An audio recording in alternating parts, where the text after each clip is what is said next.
Democratic dysfunction in the town of Ignace. Ontario to deny health coverage to those without an OHIP card.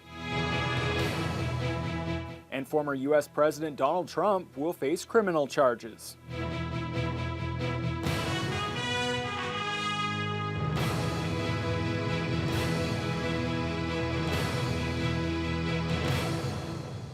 Good evening and thank you for joining us. The township of Ignace is facing a crisis of democracy. Several recent council meetings have been cancelled without explanation, and citizens there are worried about dysfunction among the mayor, councillors, and town staff. Lee Noonan was in Ignace yesterday speaking with residents there, and she joins us live in studio. Lee? Thank you, Riley. We have reached out to all 5 members of Ignace Council, and so far, none of them will talk to us, so there's not much we can confirm about what's really happening. For the residents we spoke with, that lack of transparency is not a small part of the problem. Ignace OPP confirmed they were made aware of a situation at the local municipal office on March 10th, but that no charges were laid. They suggest the matter was a labor issue. There are 5 members of Ignace Council, including Mayor Bill Gascon, all elected in October when the previous council was all voted out. None have responded to requests for comment. Residents of Ignace say that with rumors and accusations flying in all directions and little official information available, they don't know what's going on at Town Hall, and they're losing confidence in their leaders.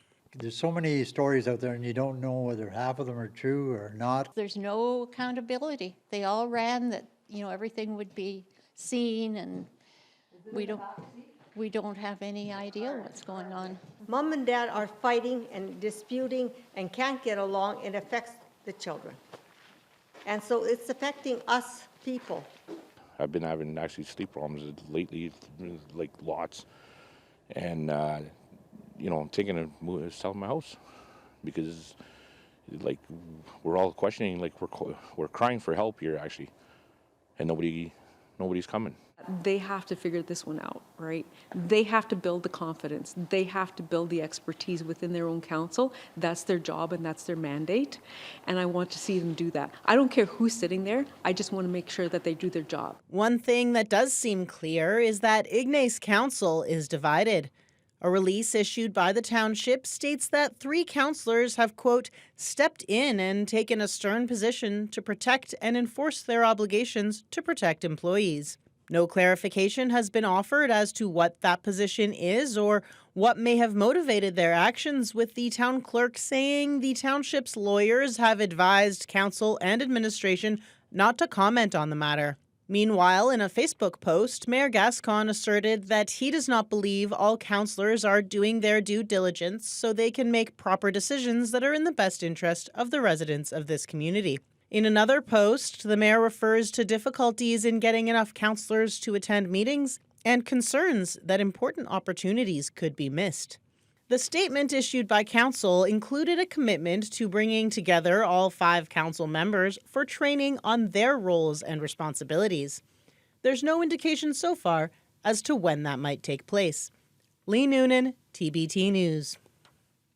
The Thunder Bay Regional Health Sciences Centre has announced some major changes to its COVID-19 protocols.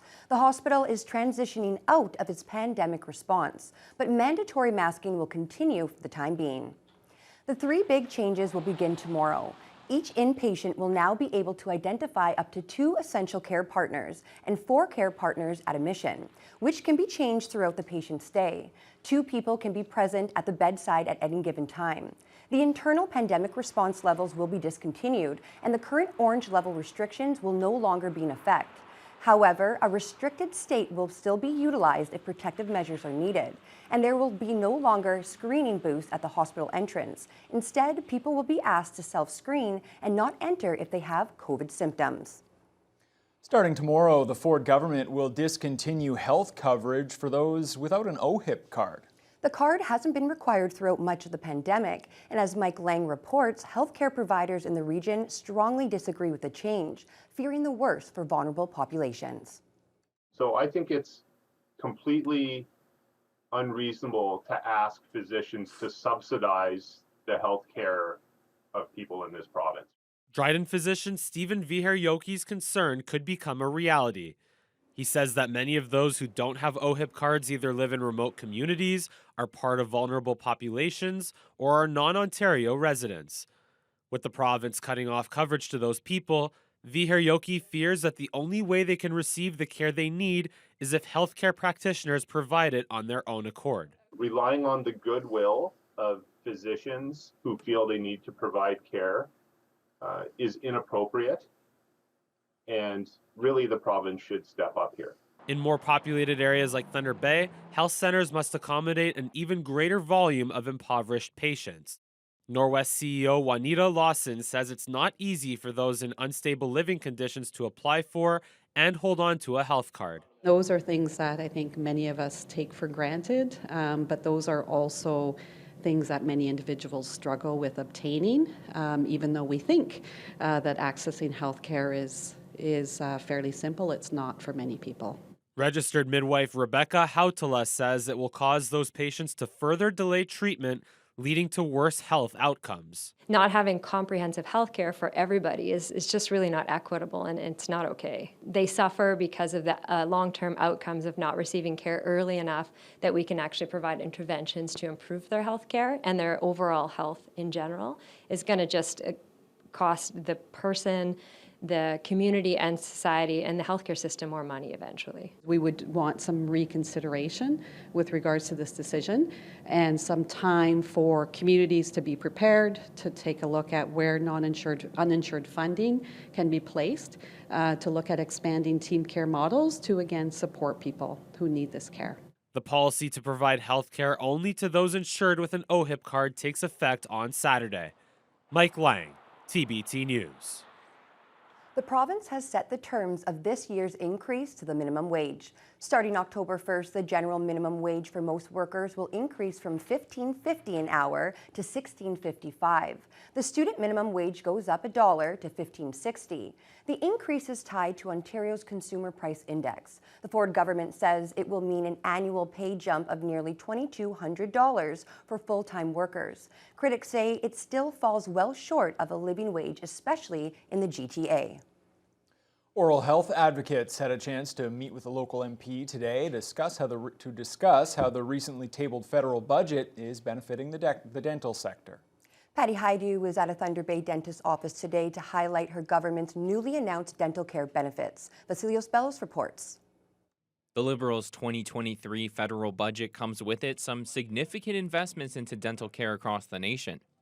Included in that is $13 billion over 5 years and more than $4 billion ongoing to implement the Canadian Dental Care Plan. It will provide dental care for uninsured families making less than $90,000 annually, with the rollout beginning this year. Thunder Bay Superior North MP Patty Haidu sat down with some local oral health advocates to help them better understand how these federal dollars could benefit the patients they serve. It's an exciting time because it means that oral health, dental care is going to be considered just as essential as all the other kinds of health care that is covered under our universal health care system. To make sure that the ability to pay is not the defining feature of whether or not you can afford a healthy smile. Working in dental, we do work with people that we see daily with barriers to funding, and that does prevent them from seeking dental care.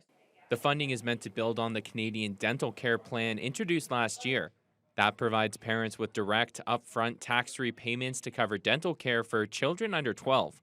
Local dentist Dr. Derville Clark says this, along with the new funding in this year's budget, means they can catch patient health concerns before they become serious. Often you have to treat it with crowns or implants or big fillings and so on and so forth. A lot of those problems can be prevented with simple preventative oral care, and this is what I think that program allows. It allows a child to visit the dentist twice a year and catch problems before they really manifest into something that becomes more expensive. Vasilios Bellos, TBT News. A big funding announcement for St. Joseph's Care Group today. MPP Kevin Holland says the provincial government will invest $1.4 million into St. Joe's to help expand its chronic pain management program. I'm excited to announce $1.4 million investment annually to St. Joseph's Care Group's chronic pain management program. So, congratulations. The program serves people in northwestern Ontario who are experiencing ongoing pain that hasn't improved with other treatment. The funding will go to more staff, allowing for more than 200 additional clients per year and decrease appointment wait times. CEO Kelly O'Brien is grateful for the government's investment. She says it will allow St. Joe's to provide clients with the appropriate care that they need to deal with their pain. It's really an exciting day for us to have learned of the $1.4 million from the ministry and from MPP Holland today. We actually take a holistic approach, and that's why we have an interprofessional team who work with the client, meet the client where they are, and help them develop the skills to manage and understand what they're experiencing and strategies to manage that. The need in Thunder Bay for the chronic pain management group was it was an easy decision for our government to get behind and support the program. So the $1.4 million investment that we are announcing today is going to go a long way to improve the quality of life for those that are dealing with chronic pain and trying to manage that pain. So I couldn't be happier to make that announcement and to support St. Joseph's Care Group and the great work that they're doing. The Indigenous Law and Justice Institute at the Lakehead University Law School hosted a special event today. Indigenous organizations like Treaty 3, NAN Legal Services, and Nokiwin Tribal Council were invited to express the needs of their community when it comes to revitalizing Indigenous care. The conference included presentations to help increase knowledge and awareness of Indigenous laws and legal traditions. It was also about keeping an open dialogue and listening to each community's needs and concerns. Here are the co-directors of the Indigenous Law and Justice Institute. Just to share with them, we're hoping to host them, treat them well, and find out really what they want in their communities in terms of Indigenous law revitalization. Really important for us not to be the drivers of the work, but for communities to be the drivers of the work. And so that's why we work in this way, which is to consult with community, see what they want and what they need, and then we go from there. This is the first such event, but more will follow. Sutherland says they were inspired by a similar conference by the Wakotewin Law and Governance Lodge, and they hope to build on what they've learned. With the snow melting away and spring right around the corner, it's a great time to get a head start on turning the backyard into the envy of the neighborhood. The 25th anniversary Spring Home and Garden Show is taking place at the CLE grounds this weekend. With this being the first time the event has been held in 4 years, locals turned out en masse to see everything this year's show has to offer. There's more than 100 booths featuring everything to do with backyard and home renovations, from barbecues to granite countertops, along with numerous food vendors. Co-chair of the Home and Garden Show, Peter Mersch, believes the crowds will only continue to grow throughout the weekend. Yeah, it's been like a sleeper, and all of a sudden we're awake. Thunder Bay's back, and so is the Home and Garden Show. It's pretty well packed, and I think it's going to be like this all weekend. This is Thunder Bay, and we're pretty resilient. So I think it's going to be awesome, this show. The Home and Garden Show will run until 9 o'clock tonight, 10 to 6 tomorrow, and 11 to 4 on Sunday. Admission is $5. The Regional Health Sciences Foundation's Thunder Bay 50/50 draw has made another millionaire. Kitchener's David Sloan got the life-changing call today, notifying him that he's won more than $1.5 million. I think I'm going to faint. You're not, you can't be. And why would you faint? Because I've been playing your lottery for quite a while and hoping that I would win. And I just looked at at my email thread, and it was saying that it was up to 1.5. David, you have won $1,511,855. I had to come outside to take the call, and I'm on my back porch and I'm sitting down. I just crouch down so that I don't fall over. You're not kidding me, right? No, it's no joke. Sloan says he's been working for 40 years and didn't know when he'd ever be able to retire. He notes he and his partner have been hoping to buy a house, but he wasn't in a position to do so until now. The prize is the largest ever awarded outside the month of December. The Thunder Bay 50/50 draw has issued more than $21 million in prize money since its inception. Tickets for April's draw are on sale now. Meanwhile, there's another new millionaire in Thunder Bay. A local woman has struck it rich playing Lotto 649. Ann Carlson took home $1 million in the February 1st gold ball draw, which happens in conjunction with the classic 649 draw. The retiree says she was at a loss for words and felt very humble when she realized she had actually won. Carlson says she plans to share her good fortune with family and friends, as she's always wished she had the means to give people a helping hand, and now, well, she can do that. Making millionaires all over the place today. We're still waiting. Well, turning to weather now, Fiona, the rest of us will just have to be content with more sunshine. Yeah, we had quite a bit of it today.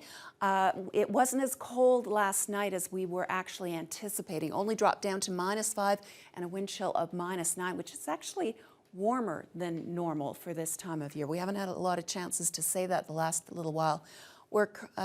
We topped out with a high of 3. That's still a couple degrees off the mark, but comfortably on the plus side. Unfortunately, it came with winds gusting from the east at times up to 52 kilometers per hour this afternoon, so it was a bit blustery. Now, to the west, Fort Frances also enjoyed a milder night. They saw an overnight low of -5 as well. They're currently on the plus side at 2 with lots of sunshine. As we head further north into Kenora and Dryden, they're sitting on the freezing mark. Red Lake, much cooler overnight. They saw an overnight low of -15, so they're probably not complaining too much that they're only at -1 comparatively speaking, but lots of sunshine today. As we head eastward, we're at 0 in Sioux Lookout and Armstrong. Greenstone also just below the freezing mark. They too had a very cool night with a low of -15 and lots of sunshine today. Back on the plus side as we go through the North Shore and down into Sault Ste. Marie, they had snow and blowing snow all night long. Right now, they're just getting a break, just a little break. Cloudy skies.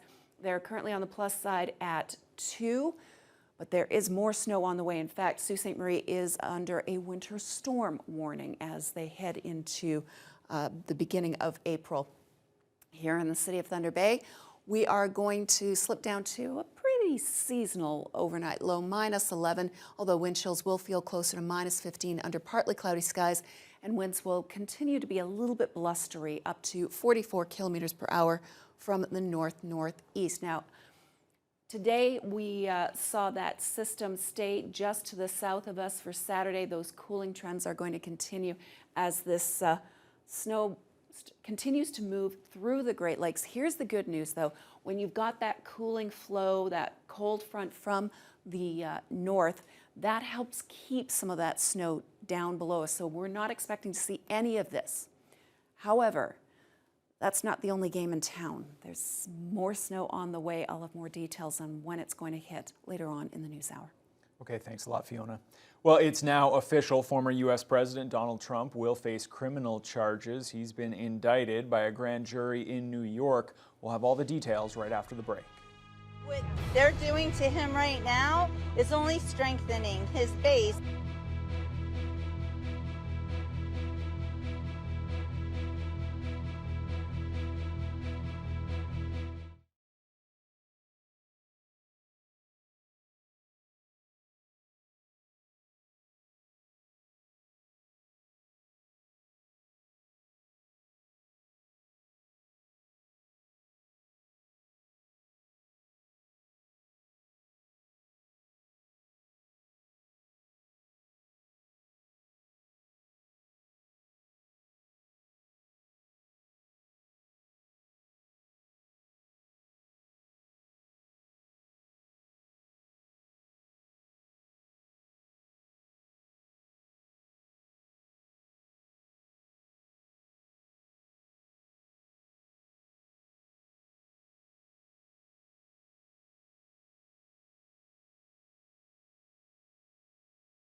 Donald Trump has made history once again, but not in a good way.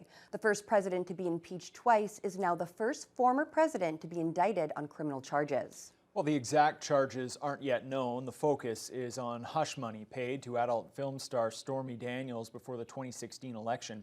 ABC's Brian Clark reports. Manhattan District Attorney Alvin Bragg arrived at his office this morning with a police escort the day after news broke that a grand jury had voted to indict former President Trump. In recent weeks, the former president has repeatedly attacked Bragg on social media, warning of death and destruction if he were indicted, and even calling Bragg an animal. Before the indictment, the DA's office received several threatening messages, including white powder that was found inside of an envelope addressed to Bragg, which included a note saying, "Alvin, I am going to kill you." It was later determined the substance in the envelope wasn't dangerous. Although Trump has called on his supporters to protest if he was indicted, few appear to have heeded the call, only a handful showing up at the Manhattan courthouse. But in Florida, his backers, waving Trump flags, gathered at the gates of Trump's Mar-a-Lago estate, some predicting the indictment could help him politically. What they're doing to him right now is only strengthening his base. And Republicans, even Trump's potential rivals for the 2024 GOP presidential nomination, had harsh words for Bragg, calling Trump's indictment relating to hush money payments to adult film star Stormy Daniels politically motivated, even without knowing what evidence the grand jurors saw or the crimes they believe Trump committed. The unprecedented indictment of a former president of the United States on a campaign finance issue is an outrage. In a letter, Bragg's office blasting Republicans for vilifying the investigation and the grand jury. Meanwhile, New York City police are on high alert, with all 35,000 officers ordered to report for duty in uniform Friday morning in case there's unrest in the coming days. Officials say they are most concerned about next Tuesday, when Trump is most likely expected to surrender for his arraignment. They don't have a playbook that they're going to be able to pull out and go, oh, ex-president indicted. We're going to do A, B, C, and D. The courthouse where Trump will make his first appearance is currently surrounded by barricades and will likely remain under heavy police presence until next week. Brian Clark, ABC News, New York. A total of 8 bodies have now been pulled from the St. Lawrence on the Akwesasne Mohawk First Nation. Police say the deaths have nothing to do with the closure of the Roxham Road illegal border crossing south of Montreal, as this group was believed to be trying to enter the U.S. Vanessa Lee has the story. This is where the lives of 6 adults and 2 young Canadian children came to a heartbreaking end in a marshy area of the St. Lawrence River. Police say they are believed to be from 2 families. One is of Romanian descent, the other is from India. All are believed to have been attempting illegal entry into the U.S. from Canada. Akwesasne Mohawk police say they have seen an increase in people trying to reach the U.S. through their vast territory, which straddles Ontario, Quebec, and New York State. There have been 48 incidents of human trafficking so far this year. We have increased our surveillance on the river. We have a full-time Marine unit now. So we're trying our best. We're a very small police service, but we're trying our best to increase the security and the surveillance of the community. The bodies were found near the boat belonging to Casey Oakes, a 30-year-old Akwesasne man who was last seen leaving the eastern end of Cornwall Island Wednesday night as heavy winds and rain rolled through the area. There's a lot of information, unconfirmed information circulating right now. We need to understand properly what happened, how this happened. As the search for Oakes continues, a condolence fire has been started at the local recreation center. It's where members of the community and first responders are gathering to support each other through this tragedy. Vanessa Lee, CTV News, Akwesasne Mohawk Territory, Quebec. Turning to a big financial story, the Liberal government will allow Rogers Communications to acquire rival Shaw Communications, ending a 2-year battle to seal one of the biggest corporate takeovers in Canadian history. While Ottawa promises lower costs to consumers, critics worry the move will leave Canadians with less choice. Adrian Gobriel reports. The largest telecommunications takeover in Canadian history is now complete. We are at a crossroad for the telecom sector in Canada. Though just what path the Rogers-Shaw merger leads consumers down is a contentious conversation for Canadians. There are no new providers entering the market today. We are losing choice. The $26 billion deal will see Rogers Communications sell Shaw's Freedom Mobile to Quebec-based Videotron. Rogers will retain a smaller portion of Shaw's cellular portfolio, along with its television and home internet assets.